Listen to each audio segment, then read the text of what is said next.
تاجدار ختم نبوت زندہ باد زندہ باد، من سب نبیًا فاقتلوہ۔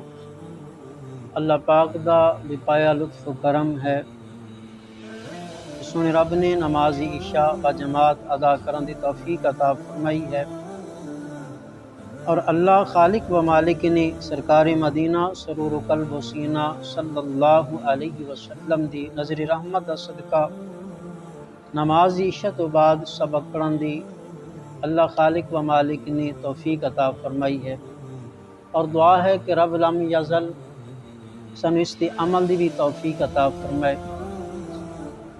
تو ہمارا جو سبق کا موضوع ہے، آج بھی اسی سبق کو آگے پڑھیں گے۔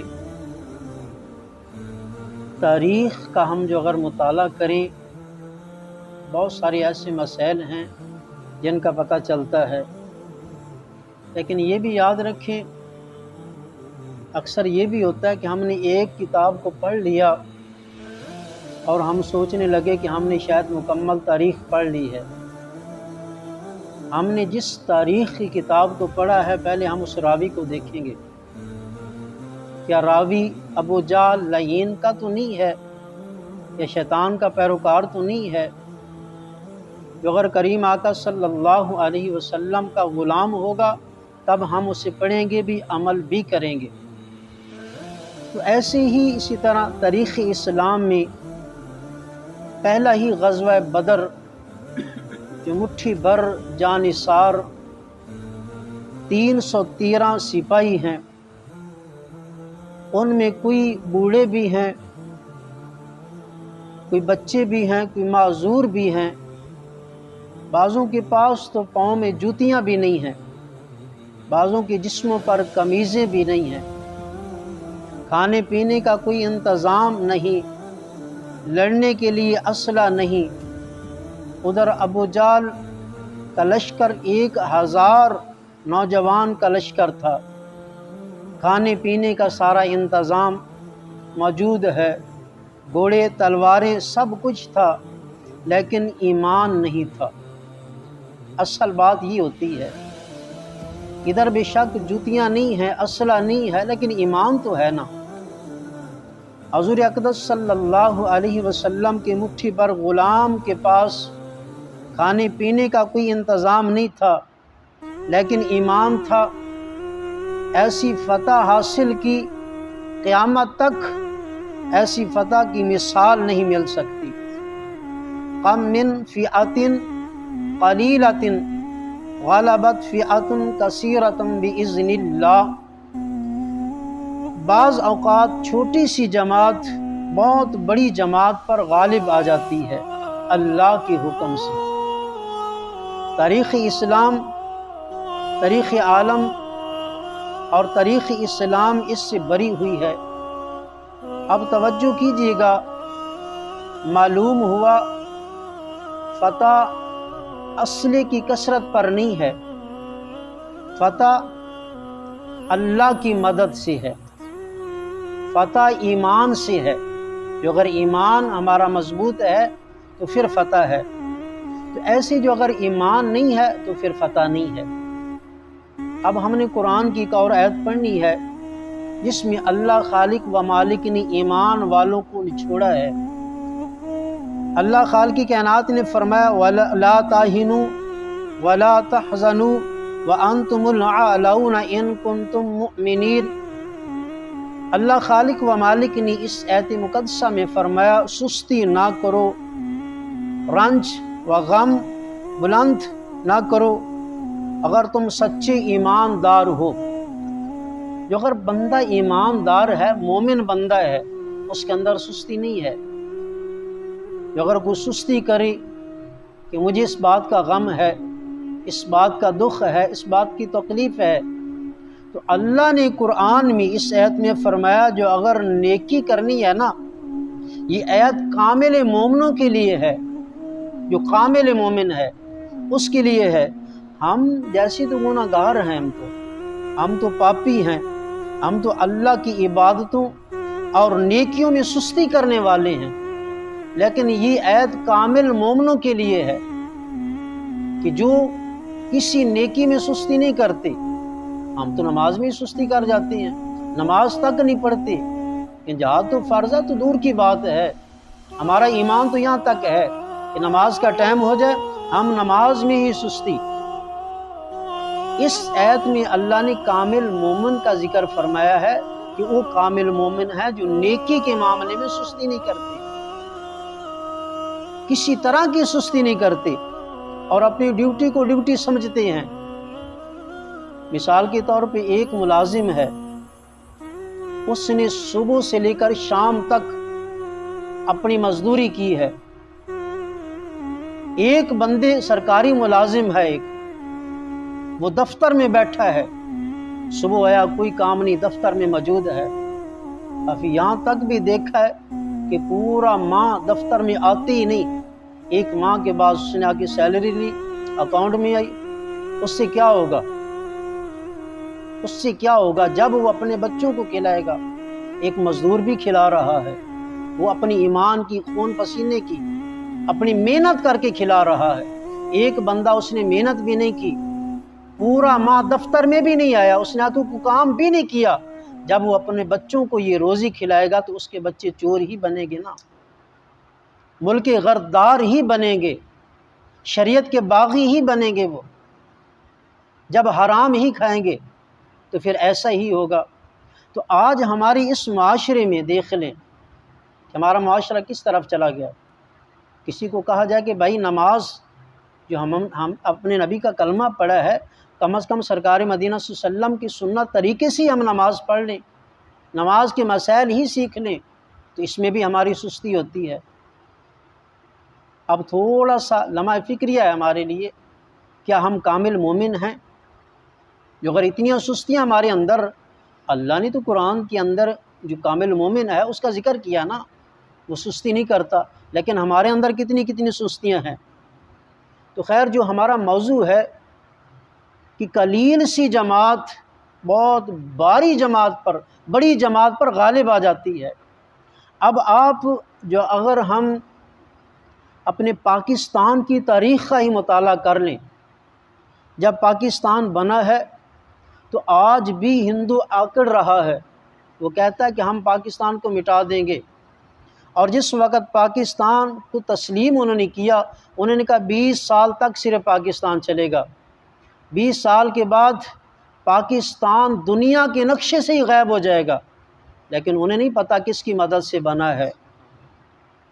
یہ قرآن کی تلاوتوں میں بنا ہے پاکستان، یہ تو مسلمان کا ایمان ہے نا، جو مومن ہے، لیکن وہ تو کافر ہے، ہندو ہے، غیر مسلم ہے، وہ تو یہ کہہ رہا ہے کہ 20 سال کے بعد یہ پاکستان دنیا کے نقشے سے غائب ہو جائے گا، یہ رہے گا بھی نہیں۔ اب ہوا کیا، سن 1965 کی جنگ کی تاریخ آپ پڑھ کے دیکھیں، کیا ہوا؟ انگریزوں نے، ہندوؤں نے کہا کہ اب تمام جو مسلمان ہیں یہ رات کی تاریخی میں سوئے ہوئے ہوں گے اور ہم جا کر حملہ کر دیں گے، اور لاہور میں بھارت کا جھنڈا لہرائے گا صبح۔ اب ہوا کیا، انہیں کیا پتہ، ان کا جو محافظ ہے وہ تو ساری رات جاگتا ہے، وہ تو سوتا نہیں جو محافظ ہے۔ اللہ نے فرمایا نا قرآن کے اندر، لا تأخذہ سنۃ ولا نوم، ہمارا محافظ ہے نا، وہ تو جاگ رہا ہے نا۔ انہوں نے کہا یہ تو سو جائیں گے، رات کو سوئے ہوئے ہوں گے اور ہم حملہ کر دیں گے۔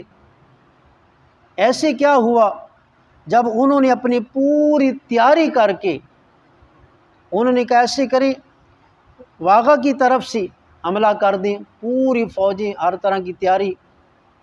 تو ایک نہر، تاریخ والے لکھتے ہیں کہ ایک جو غازی نہر ہے نا وہ کراس نہ کر سکے، وہ ہر طرح کی سہولت ان کے پاس ہے، پل ان کے پاس ہیں، لیکن پل بچھاتے ہیں دوسرا کنارہ ہی نہیں ملتا، بٹن دباتے ہیں کہ پل بچھ جائے، لیکن چھوٹی سی نہر، اس کا دوسرا کنارہ نہیں مل رہا۔ ساری رات ایسے گزر گئی، صبح دن چڑھ گیا، اب کیا کریں، نہر کا کنارہ ہی نہیں مل رہا۔ ہمارا محافظ جو ہے نا وہ حفاظت کر رہا ہے ہماری، ہمیں نہر کا کنارہ نہیں ساری راتوں نے ملا، واپس لوٹنا پڑا۔ واپس لوٹے، پھر کیا ہوا، جو اس وقت ان کا کمانڈو تھا جنرل کریاپا کمانڈو تھا، اس کا بیٹا تھا، انہوں نے جہاز کے ذریعے اس سے بھیجا کہ آپ جائیں اس طرح کریں، لاہور پہ جا کر حملہ کر دیں، لاہور پہ جا کر بم گرائیں۔ ایک دفعہ آیا، بم گرایا، نہیں گرا، واپس ہو گیا، دوسری بار، تیسری بار پاکستان کی فوج جس کی حفاظت اللہ کر رہا ہو، جس کی مدد اللہ کرے، انہوں نے اسے گرایا، زخمی ہوا، جب زخمی ہوا ہسپتال میں انہیں داخل کر دیا۔ جب ہسپتال میں پہنچ گیا تو اخباری رپورٹر پہنچی، انہوں نے جا کے سوال کیا آپ کیسے آئے، کون ہو، کیسے ہو؟ اس نے کہا جو انڈیا کا جنرل ہے نا، میں اس کا بیٹا ہوں، کریاپا کا، میں بھی چیف ہوں، اور مجھے 3 بار حکم ملا ہے کہ جاؤ بم گراؤ، میں جب بھی آتا ہوں لیکن پتہ نہیں چلتا، ایک سبز چولے والا آتا ہے، بم لے لیتا ہے، سمجھ نہیں آتی کہاں کیا ہوتا ہے۔ اب توجہ کرنا، وہی چیف سوال کرتا ہے رپورٹر سے، اب آپ بتائیں یہ دستہ جو فوج کا ہے سب چولے والا، یہ کہاں سے آپ نے تیار کیا ہے، یہ کیسے تیار کیا ہے، یہ کیسا دستہ ہے؟ لیکن اس سے نہیں پتا یہ تو لاہور داتا صاحب کا لاہور ہے نا، میرے داتا حضور کی کمان میں کتنے ولی ہیں نا، یہ میرے داتا حضور کی کمان میں کتنے ولی ہیں نا، جو اگر ہم تاریخ کا مطالعہ کریں نا، اکثر کسی کو یہ بھی درد ہوتا ہے، تکلیف ہوتی ہے کہ ولی کیا کر سکتے ہیں، جو اگر ہم قرآن و حدیث کو محبت سے پڑھیں، کسی منافق کے پاس نہ پڑھیں، کسی عشق والے سے پڑھیں، جو قرآن کو عشق سے پڑھتا ہے، جو حدیث مصطفیٰ کو عشق سے پڑھتا ہے، پھر وہی بتائے گا پاکستان تو بنایا ہی ولیوں نے ہے، پاکستان یہ ولیوں نے ہی بنایا ہے۔ اب توجہ کرنا، وہ کہتا ہے یہ دستہ فوج کا کہاں سے آیا ہے، کیسے تیار کیا، مجھے سمجھ نہیں آئی، میں نے جب بھی بم گرایا ہے، بٹن چھوڑا ہے، لیکن اس نے اپنی ایسی ہی چولی کھڑائی اور بم لے لیا، سمجھ نہیں آتی، بم بھی مس ہو گیا، اور 3 بار ایسا ہوا ہے، یہ فوج کیسی ہے؟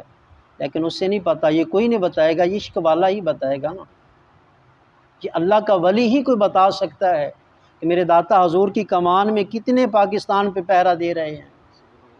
میاں شیر محمد ربانی رحمۃ اللہ علیہ، آپ جیسی ہستی کھڑی ہو کے پہرا دے رہی ہے پاکستان پہ۔ پیر مہر علی شاہ سرکار گولڑا شریف والے، سید پیر جماعت علی شاہ صاحب رحمۃ اللہ علیہ، کتنی بڑیاں بڑیاں ہستیاں کی خون ہیں پاکستان میں، اور وہ پہرا دے رہے ہیں، اور ہمارا محافظ جو ہے وہ ہمارا رب ہے۔ تو ایسے یہ پاکستان بنا، انہوں نے ہر طرف کوشش کی۔ اب بھی دیکھ لیں، اب ہمارے پاکستان کے اندر ہی دیکھ لیں، ہم دور نہ جائیں، بڑوں پہ نہ جائیں، ہمارے محلے میں دیکھ لیں، محلے میں ہر بندے کی کوشش ہے میں کسی نہ کسی کو دا ہی لگاؤں، بھائی ہے بھائی کو دا لگا رہا ہے، زمین کا رولا چل رہا ہے، جھگڑے چل رہے ہیں، بیٹا باپ کو دا لگا رہا ہے کہ یہ زمین مجھے ملے، یہ مجھے ہی مل جائے، کسی اور کو نہ ملے۔